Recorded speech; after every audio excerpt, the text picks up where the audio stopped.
Tapi saya selalu menyampaikan bahwa galak ini dalam konteks kebaikan, karena memang harus saya berarti ibu terapkan. jelaskan. Iya, saya jelaskan. Gitu. Justru saat ada konflik kakak adik, itu waktunya kita menjelaskan ke kakaknya.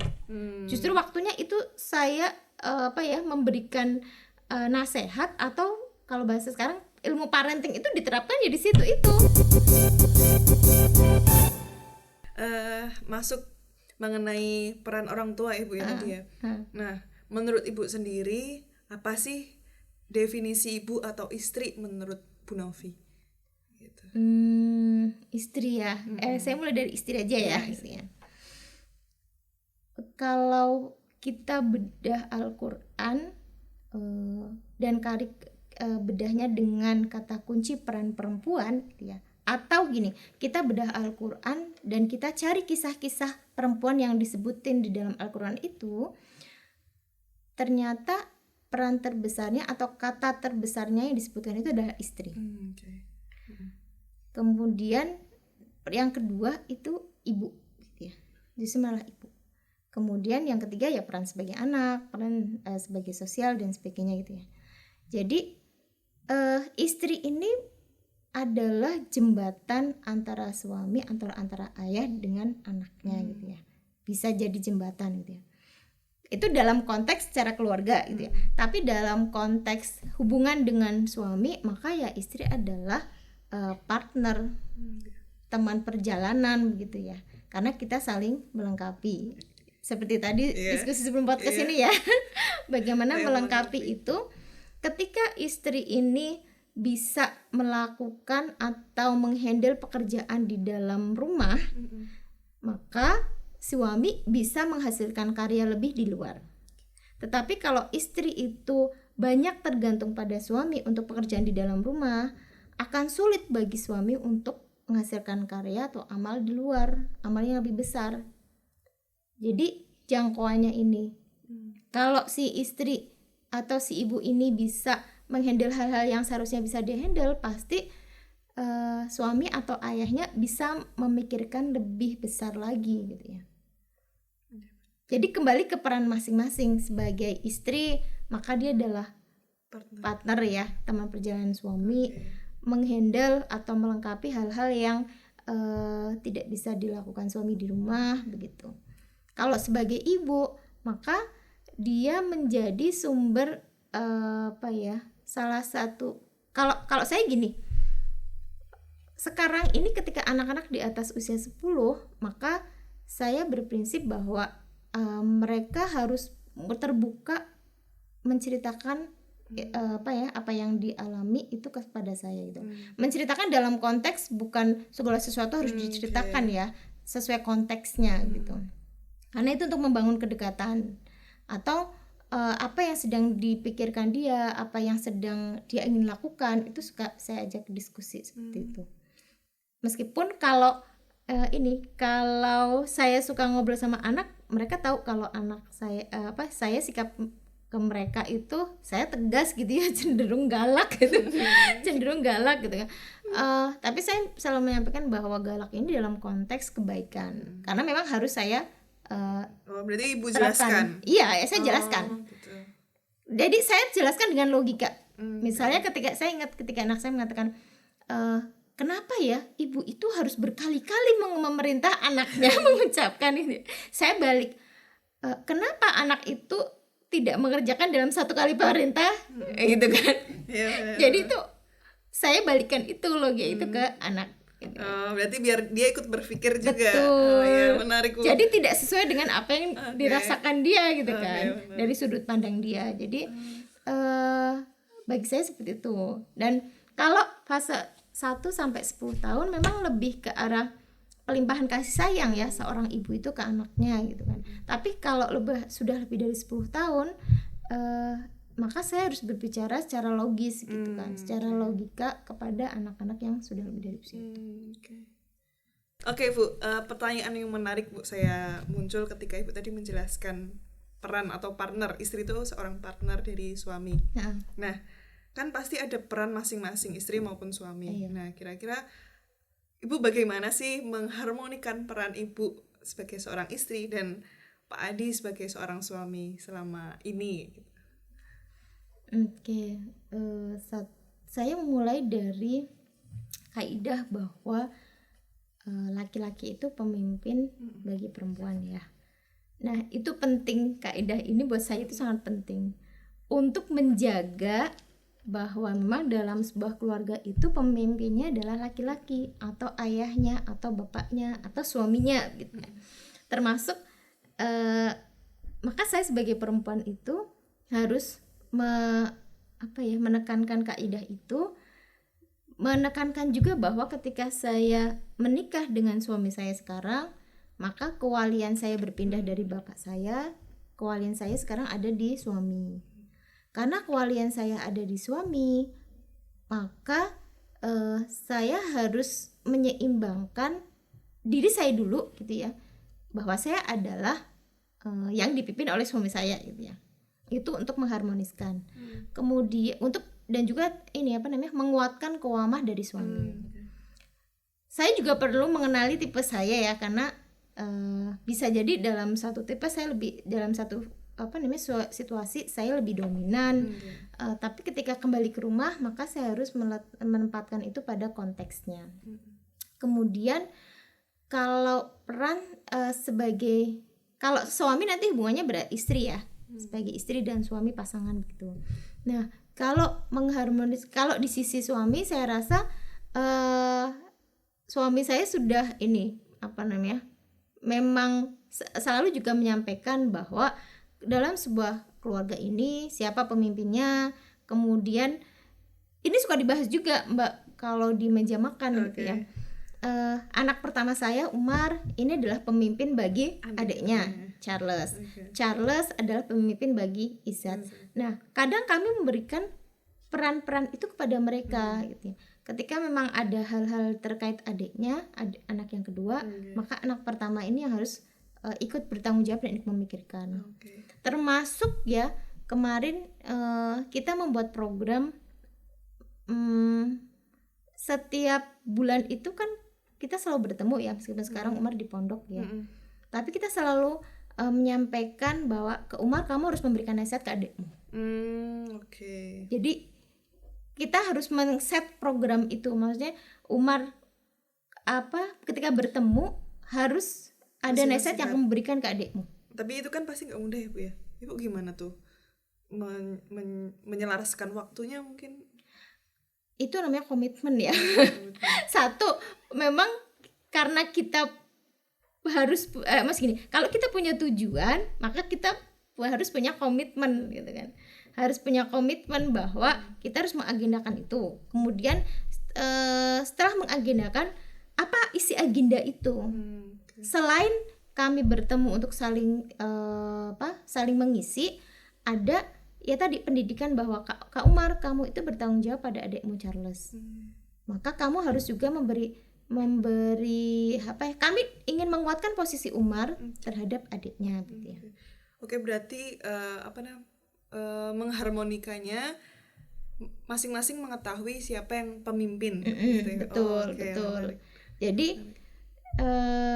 dalam setiap, bahkan sekarang gini juga, uang sakunya Charles itu yang ngasih Umar.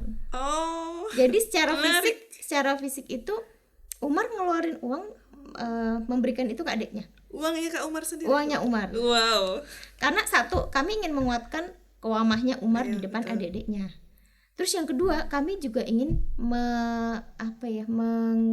menanamkan kepada adiknya ini bahwa kamu ada kakak yang akan bisa mengayomi kamu, begitulah, menjadi tempatmu untuk bisa sharing, untuk berlindung gitu ya. Jadi kami selalu menekankan bahwa kalian boleh bertengkar, berbeda pendapat di masa kecil gitu ya. Tapi jangan sampai itu terjadi ketika masa dewasa gitu ya. Karena kalian lahir dari rahim yang sama, darah yang sama, maka itu tidak akan tergantikan oleh hubungan yang lain begitu. Betul. Nah, pertanyaan menarik lagi Bu. Nah itu kan Kak Umar ada adiknya, Kak Charles ada adiknya. Nah yang paling kecil gimana Bu? Karena gini, kalau yang anak kecil, yang paling kecil kan usianya masih 6 tahunan ya. Ya dia masih fase ya seumur segitu ya Mbak. masih main. Masih banyak mainnya, masih banyak bertengkarnya dengan anak kedua gitu ya. Tapi buat saya itu alamiah dan nggak apa-apa. Justru saat ada konflik kakak adik, itu waktunya kita menjelaskan ke kakaknya. Justru waktunya itu saya memberikan nasihat, atau kalau bahasa sekarang ilmu parenting itu diterapkan ya di situ itu. Kamu membimbing anak adiknya, adik yang ketiga ini ya, dia masih belum ini ya, kadang banyak konflik, itu alamiah sih. Berarti nanti ibu settingnya gimana tuh Bu untuk anak yang terakhir? Anak yang terakhir? Iya kan nanti pasti ada dia mencapai fase usia yang udah balik. Nah itu gimana tuh? Saya lekatkan dengan saudara sepupunya. Makanya iya. Salah satu program di kami, agenda kami adalah sebulan sekali kan berkunjung ke rumah orang tua. Di sana bertemu dengan sepupunya. Karena untuk membangun hubungan dengan keluarga besar gitu ya. Nah, ini bagi kami satu kurikulum yang harus dilaksanakan. Itu sebuah komitmen gitu. Karena susah ya, nanti kita akan dapati ketika keluarga besar ini saat kecil apalagi kalau jarang bertemu, itu semakin nggak kenal gitu kan, semakin nggak ada hubungan gitu. Nah itu kan tadi Bu mengenai setting pendidikan ya Bu. Nah pasti ada kesepakatan pra pernikahan maupun pasca pernikahan. Nah kira-kira apa yang Ibu sepakatin sama Pak Edi Bu sebelum menikah tentang ini, dan kalau boleh tahu kesepakatan sebelum menikah tentang pendidikan anak dan pasca menikah. Mungkin ada penyesuaian yang kita tadi sempat ngobrolkan Bu.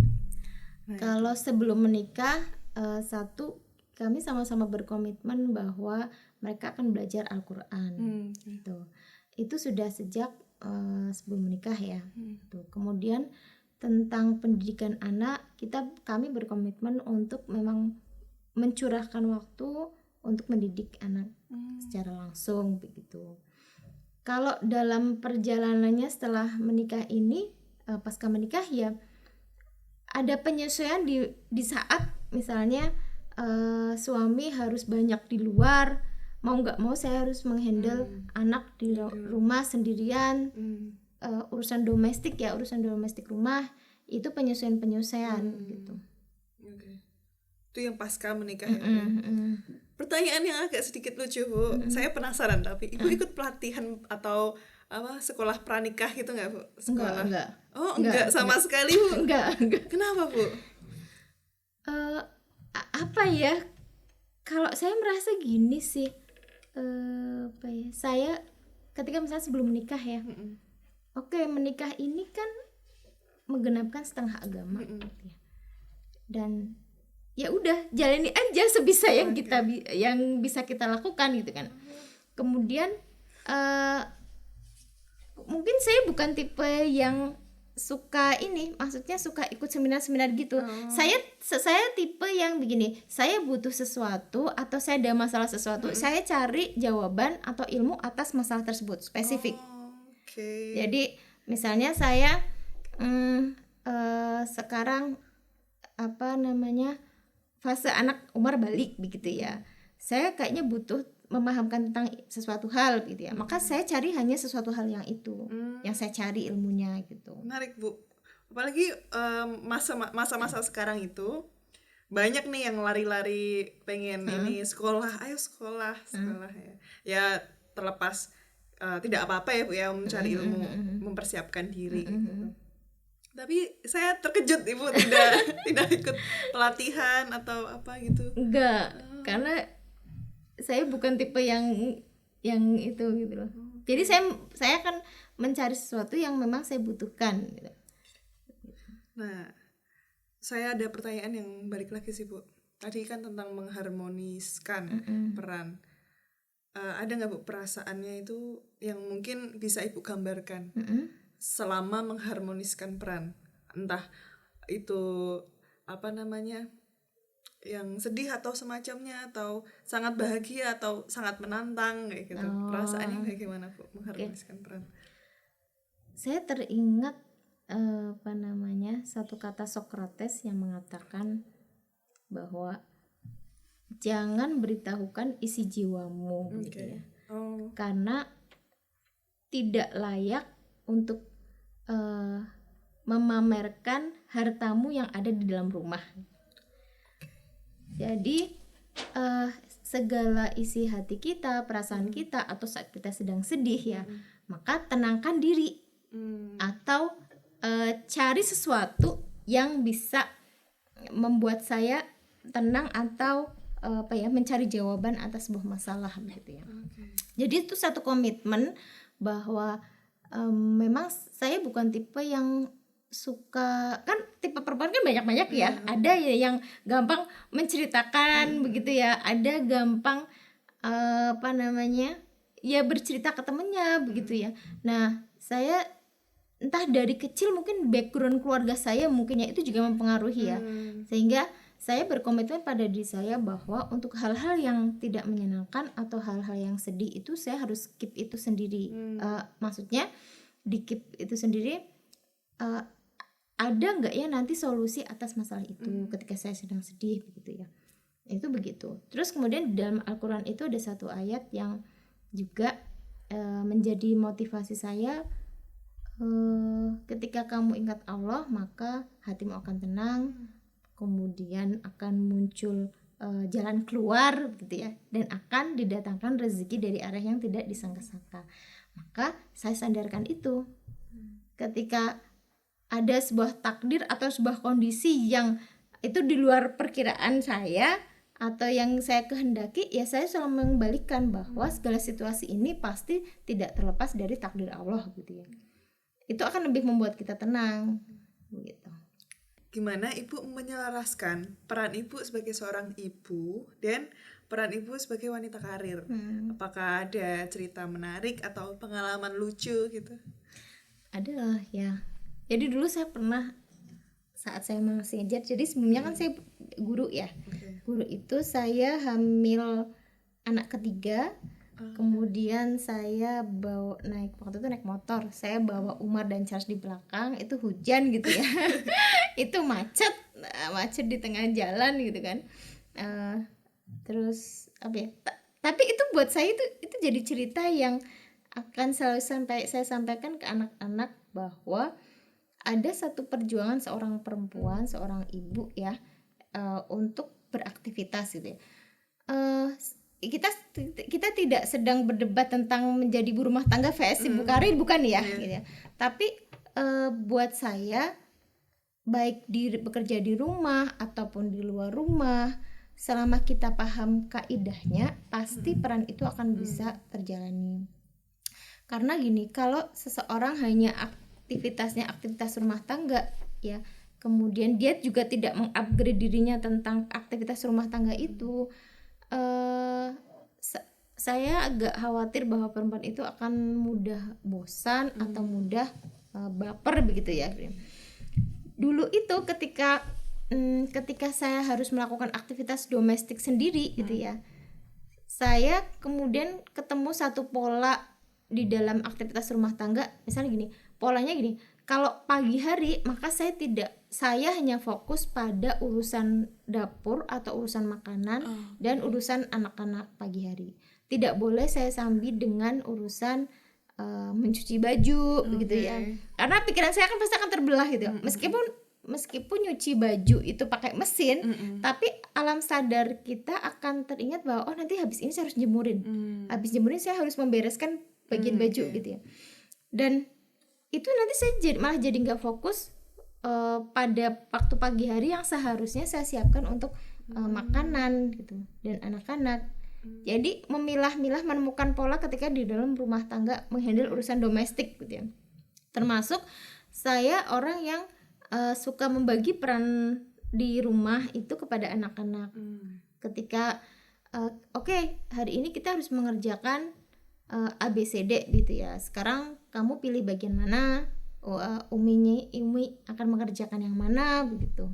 Atau bagian mana yang kamu pilih. Jadi saya suka mendiskusikan itu, memusyawarahkan itu. Dan nanti akan disesuaikan juga dengan tipe anaknya, karena tipe anak satu kayak Umar, dia tipe yang oke, saya mengerjakan yang disuruh begitu ya. Kalau tipe anak kedua, cara diskusinya beda. Jadi kamu memilih A atau B gitu. Kalau yang Umar cukup kamu mengerjakan A ya, atau kamu mengerjakan B, dia oke begitu ya.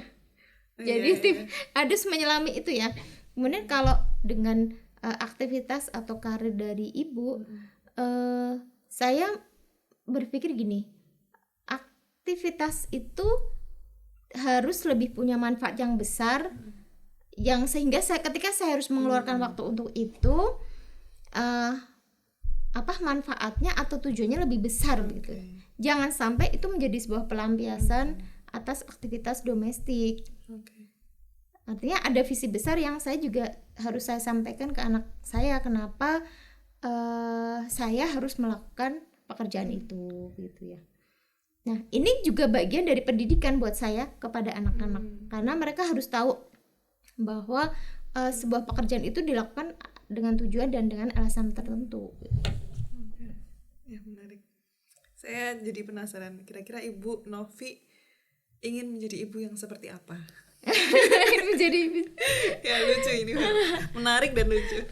Ibu yang seperti apa ya? Iya. Ibu yang selalu dikenang oleh anak-anaknya. Gitu. Terlepas semua kegiatan aktivitas karir ibu juga. Ya. Saya kan yang kedua sebenarnya saya ya punya beberapa ya harapan bahwa ketika saya melakukan pekerjaan yang di luar rumah, maka saya selalu menyampaikan ke anak-anak bahwa pekerjaan itu punya manfaat yang besar. Jadi bukan sekedar untuk kebutuhan keluarga atau kepentingan keluarga saja gitu, tapi ada kepentingan lain yang memang harus kita kejar dan harus dilakukan gitu. Keren sekali. Keren sekali. Ini benar-benar saya dapat ilmu banyak, Bu. Terus oh iya, Bu, ini fenomena sih lebih tepatnya, tapi saya lebih sukanya bukan menyatakan fenomena, cuman ada perbedaan, Bu, di cewek zaman sekarang. Kira-kira menurut Ibu apa sih yang beda dari cewek zaman sekarang? Entah kekurangannya maupun kelebihannya, kondisi cewek yang zaman sekarang. Dari pemikirannya, kebiasaannya maupun apapun. Jadi gini, ini pengaruh tidak lepas dari pengaruh teknologi atau sosial media ya. Kalau zaman saya dulu sebelum menikah misalnya, itu kita untuk cari ilmu atau cari pengetahuan itu kan kita harus ke perpustakaan atau ke toko buku gitu ya. Akses di YouTube atau akses di sosial media itu kan sangat minim gitu kan. Sementara kalau sekarang apapun kata kunci atau apapun yang ingin kita ketahui itu ada di dalam tangan kita, ada di genggaman kita, ada di HP kita. Bahkan itu sesuatu yang tidak kita butuhkan bisa muncul dan dibaca gitu kan. Maka yang membedakan adalah jangan sampai perempuan yang sekarang itu terpengaruh oleh apa yang ada di sosial media. Karena kadang banyak yang viral tapi sebenarnya itu tidak bermanfaat. Atau ini banyak yang viral itu ternyata itu cukup mempengaruhi bagaimana cara pandang kita terhadap sesuatu gitu. Nah, maka memang kita harus menggunakan dengan bijak informasi-informasi yang muncul di dalam sosial media, di dalam HP kita gitu. Cari yang memang kita butuhkan, cari yang memang kita paskan dengan kondisi kita gitu. Itu. Karena aksesnya kan sekarang lebih luas ya. Maksudnya lebih mudah gitu. Kita cari apa nggak harus namanya ke toko buku atau ke perpustakaan gitu. Buka internet langsung semua muncul begitu. Dari yang kadang kita nggak kepikiran jadi kepikiran, jadi oh ya ternyata saya butuh ini gitu ya. Ya tadi itu harus lebih selektif dalam memilih konten-konten itu, karena konten itu saya rasa sangat mempengaruhi cara berpikir kita. Iya. Saya sepakat, Bu. Kalau boleh berpendapat, seperti apa yang kita inputkan ke dalam diri kita itu yang mempengaruhi outputnya. Betul. Salah satunya saya mau merekomendasikan Bu di channel Instagramnya Hak Sama Buku. Oh gitu, oke. Iya, itu channelnya bagus. Tapi ini Bu, masuk kembali ke perempuan, kondisi perempuan sekarang. Dan memang benar akses informasi yang sangat banyak. Akhirnya kita tuh bingung Bu, mana yang kita bisa ambil. Akhirnya kayak gitu. Akhirnya mengambil yang sembarang tempat, akhirnya ternyata itu nggak tepat. Nah kira-kira ibu sendiri ada cara nggak Bu, gimana caranya tahu oh ini tuh yang benar, ini tuh yang tidak gitu, atau tidak tepat untuk kita ambil ilmunya. Nah, itu gimana? Yang menjembatani menurut saya adalah ilmu ya, ilmu pengetahuan itu. Maksudnya gini, ketika kita akan mudah terbawa arus atau terbawa sebuah pemikiran ketika ilmu kita belum utuh terhadap sesuatu itu. Tapi kalau kita sudah pemahaman atau ilmunya utuh, maka kita akan tidak mudah terpengaruh dan kita akan lebih selektif apa yang kita butuhkan. Jadi kaidah yang pertama adalah ya kita harus kuat keinginannya untuk terus menambah ilmu kita. Terus yang kedua, kita harus meyakini bahwa kalau kita mau berkembang, kalau kita mau bertumbuh, ya sumber utamanya adalah ilmu itu. Kalau kemudian kita sudah meyakini itu, maka muncul ke komitmen atau tindakan untuk terus-menerus mencari ilmu itu. Nah, kalau ada ilmunya, saya meyakini kita tidak akan mudah terpengaruh. Kalau ada ilmunya, kita tidak akan kita akan mudah lebih selektif lah. Oh ini saya nggak butuh ini. Oke, saya butuh ini. Saya fokusnya sekarang sedang ini, begitu ya. Itu akan akan memunculkan komitmen terhadap itu. Berarti salah satu faktor kenapa orang ketika ada yang viral langsung ikut-ikutan bersuara itu karena mereka belum mencari ilmu lebih dalam yang benar gitu. Nah, mengenai ilmu sendiri pasti nggak semua ilmu tuh bisa langsung disampaikan ke anak. Nah, Ibu gimana Bu tahapan untuk menyampaikan ilmu ke anak-anaknya Ibu Novi? Ciptakan forum bersama. Hai teman makan, untuk pemesanan buku Abiku Memang Beda bisa buka di web official abikumemangBeda.com atau klik link pemesanan di bawah ini. Jangan lupa subscribe, like, komen, dan share video ini ya.